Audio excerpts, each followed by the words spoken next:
Hi മക്കളെ, നമുക്കേ അപ്പോൾ ഒരു കപ്പങ്ങ വെച്ചിട്ടൊരു കറി വയ്ക്കാം. കപ്പങ്ങ എന്ന് വെച്ചാലേ ഞങ്ങളുടെ നാട്ടിൽ ഇത് കപ്പങ്ങ പിച്ചി ഒലത്ത് ഉണ്ടാക്കും. മുളകും വറ്റൽമുളകും ഉള്ളിയും കൂടി വെച്ചിട്ടേ, ചുവന്ന ഉള്ളിയും വെളുത്തുള്ളിയായിട്ട് ഉണ്ടാക്കും. നമുക്കതൊന്ന് ചെയ്ത് നോക്കാം.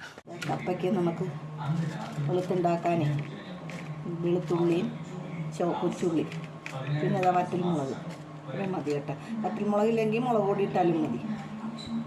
പിന്നെ വറ്റൽമുളക് എടുക്കുമ്പോൾ പിരിയമുളക് എടുക്കണം, അല്ലെങ്കിൽ എരിഞ്ഞ് തിന്നാൻ പറ്റത്തില്ല. കപ്പയ്ക്ക് ഇത് ഇങ്ങനെ അരിയണം.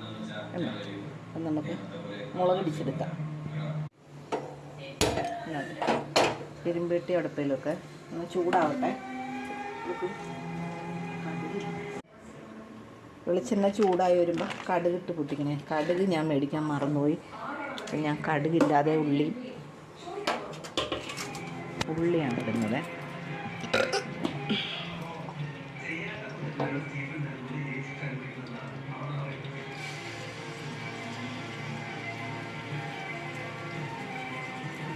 നല്ലോണം മൂത്ത് വരട്ടെ.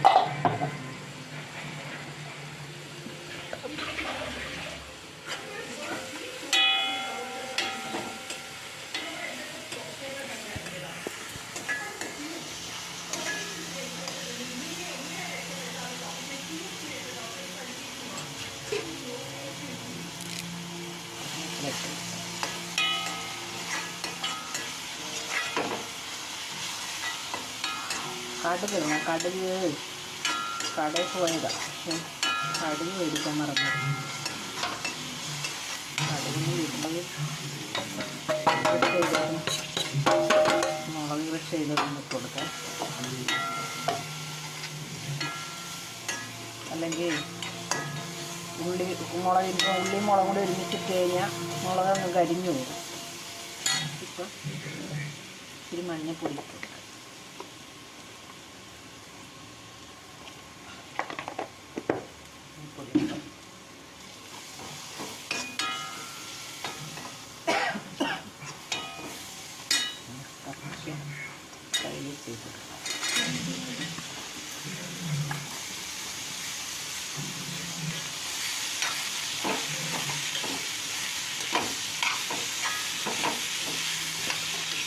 ഞങ്ങളുടെ നാട്ടിൽ ഒരുപാട് കറികളൊന്നും വേണ്ട കേട്ടോ. ഇങ്ങനെ ഇതൊക്കെ ഉണ്ടെങ്കിൽ ഒരു കറി മതി. അവർക്കൊക്കെ എനിക്കും ഇത് ഭയങ്കര ഇഷ്ടം. നിങ്ങൾ ചെയ്ത് നോക്കണം.